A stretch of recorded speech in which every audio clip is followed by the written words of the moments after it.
In 627 AD, two massive armies faced each other across a dusty plain in Mesopotamia. Tens of thousands of soldiers stood ready to slaughter one another in what would become one of history's bloodiest conflicts. But before the armies clashed, something remarkable happened. Two men rode out alone into the space between the battle lines. One was a Persian general in glittering scale armor. The other was the Byzantine emperor himself. Within moments, one would be dead, and an entire army would break and flee without fighting. In this episode, we explore why commanders across the ancient world repeatedly staked everything on a single duel, and how these life or death encounters could shatter armies before the battle even began. Morning light breaks over the battlefield near Nineveh as 70,000 men prepare to kill each other. The Persian army has been marching for weeks, confident in their numbers and their leadership.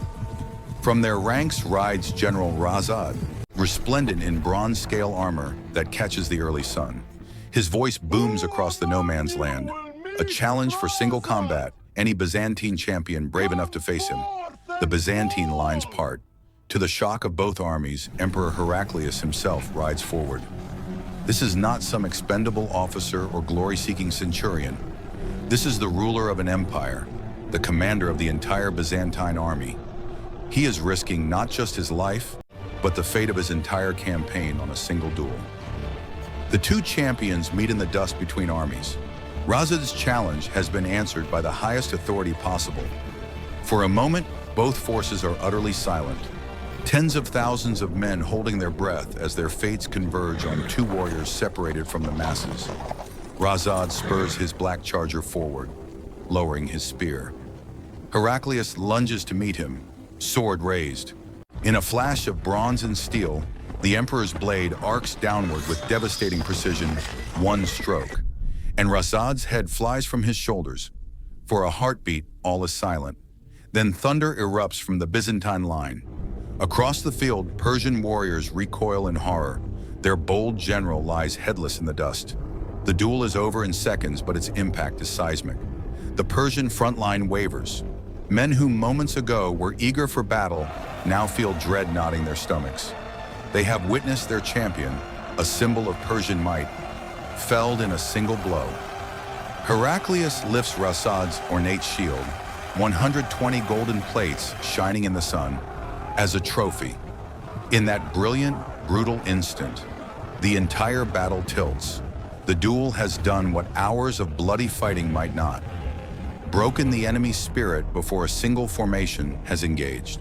This wasn't just theater. This was ancient strategy.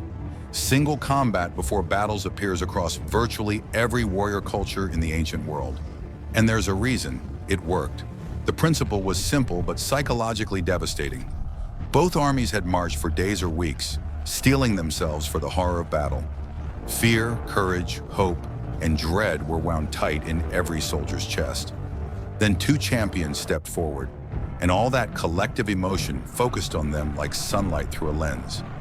If your champion won, divine favor was proven. Morale soared. Men believed they were destined to win. If your champion lost, as Rhahzadh did, the opposite occurred. The death wasn't just one casualty, it was an omen. It was proof that the gods had turned their faces away, that fate itself was against you. For soldiers already terrified of the coming slaughter, watching your champion die could be the psychological breaking point that turned an army into a fleeing mob. The Iliad immortalized this dynamic. When Achilles kills Hector outside the walls of Troy, the Trojan army doesn't just lose a great warrior, they lose hope itself. The biblical account of David and Goliath describes exactly this phenomenon. One shepherd's sling stone ends a battle that never happens because the Philistine army breaks and runs when their giant champion falls. These weren't myths. Historical sources document the practice repeatedly. At the Battle of Nineveh in 627 AD, the very battle we opened with, Byzantine chroniclers record that after Heraclius killed Rhahzadh, several other Persian officers were immediately slain in the chaos that followed. The Persian army, leaderless and demoralized, began to collapse. What should have been a grinding, costly battle became a rout. The Byzantines pursued the fleeing Persians for miles, inflicting thousands of casualties on an enemy that had essentially given up. One duel decided the day. This wasn't unique to Byzantium and Persia. At the Battle of Badr in 624 AD, the first major engagement of early Islam, 3 Muslim warriors stepped forward and defeated 3 Meccan champions. Arab chroniclers explicitly state this substantially contributed to the Muslim victory that followed, because the Meccans were psychologically shattered before the main fighting began.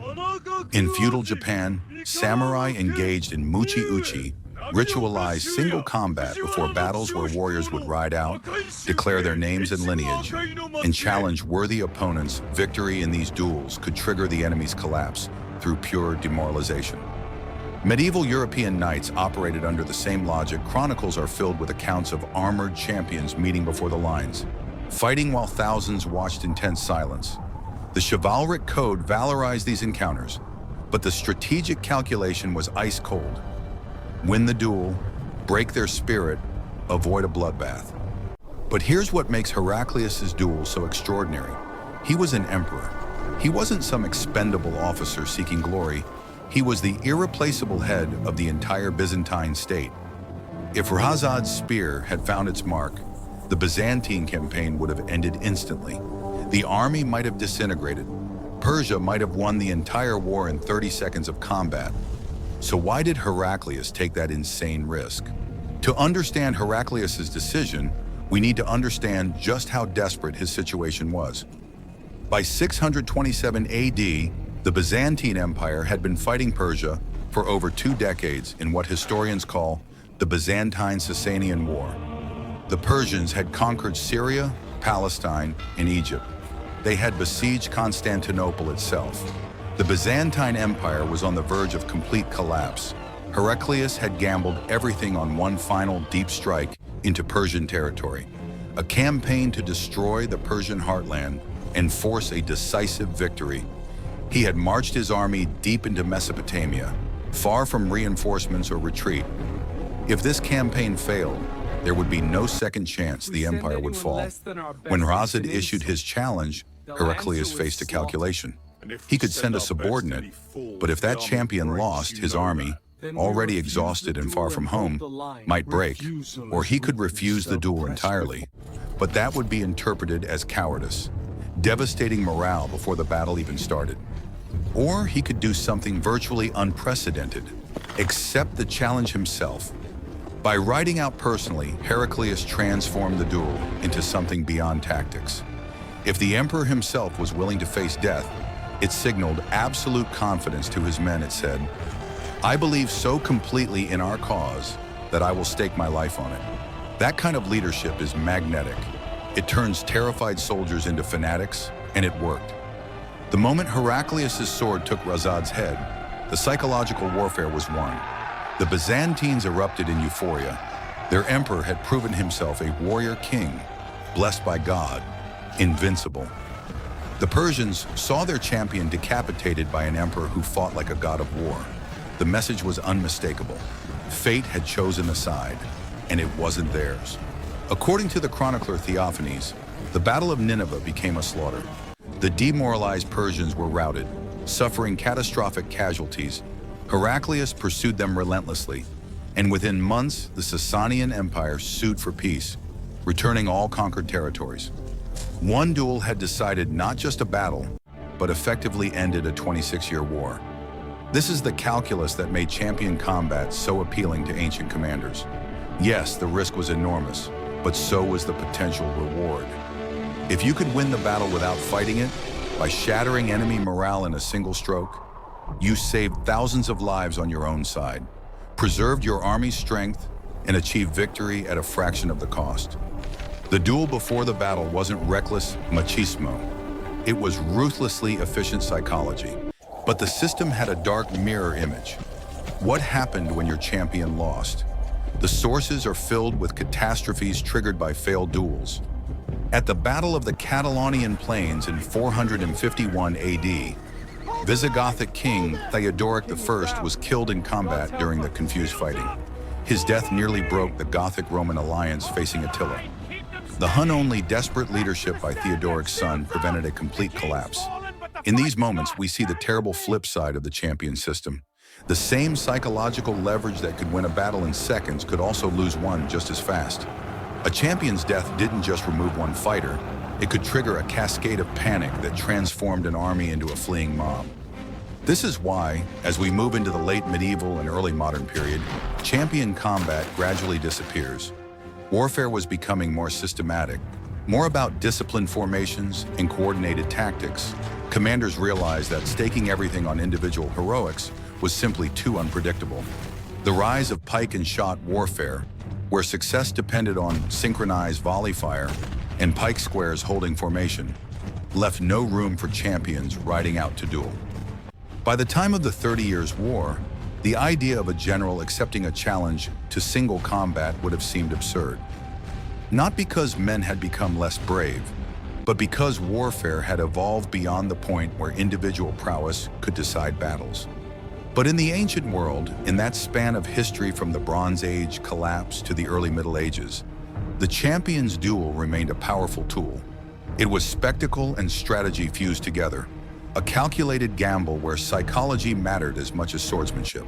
The battlefield at Nineveh grew quiet as the sun climbed higher. Persian prisoners stared in disbelief at the spot where Rhahzadh had fallen. Byzantine soldiers, exhausted but exhilarated, gathered around Heraclius as he displayed the captured golden shield. In that moment, we can sense the ancient weight of what had just occurred. This wasn't mere bloodlust. It was ritual combat elevated to the level of statecraft. A duel before the battle distilled warfare to its essence, courage and skill on display, high risk balanced by the possibility of ending a battle before it became a massacre. The emotional payoff was enormous. Victory could ignite euphoria and despair in equal measure, as vividly demonstrated by the Persian collapse. As Heraclius's banner rose over the captured Persian camp, the duel was already becoming legend. Soldiers would tell the tale for decades, how the emperor himself rode out and met the foe one-on-one, how Rhahzadh's head flew from his shoulders in a single stroke, how an entire army broke and fled at the sight. In that story lies a truth that ancient warriors understood instinctively. Sometimes the bravest heart on the field can decide the fate of all. The duel before the battle captured that truth in its rawest form, a moment where personal valor could echo across tens of thousands of men and alter the course of empires. It reminds us that before warfare became a matter of artillery and logistics, it was also theater, where heroes and champions could change history with a single swing of a sword.